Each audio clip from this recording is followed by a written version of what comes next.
எத்தனையோ பிரச்சனைகள் பாக்கியாவோட வாழ்க்கையில் அடுத்தடுத்து வந்திருக்கு. அதுவும் இனியாவாலேயே நிறைய பிரச்சனைகள் வந்திருக்கு. இப்போ இனியாவால் தான் இவங்களுடைய ஹோட்டலும் போச்சு.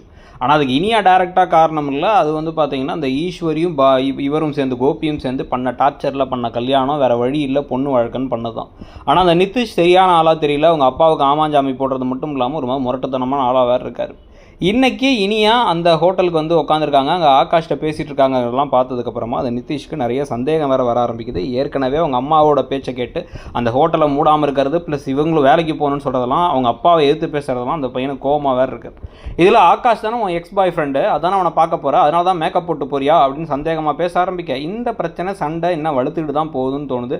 கூடிய சீக்கிரத்தில் பலார்னு ஏதாச்சும் இனியாவை அடிக்கிறது, அதுக்கப்புறம் அவங்க அம்மா ஓவராக பேசுகிறது, அந்த குடும்பமே வில்ல குடும்பமாக மாறுறது. இப்படி ஒரு வாழ்க்கை உனக்கு தேவையில்லம்மா, நீ வீட்டுக்கே வந்துருமா அப்படின்னு யாரோ ஒருத்தங்க சொல்கிறது.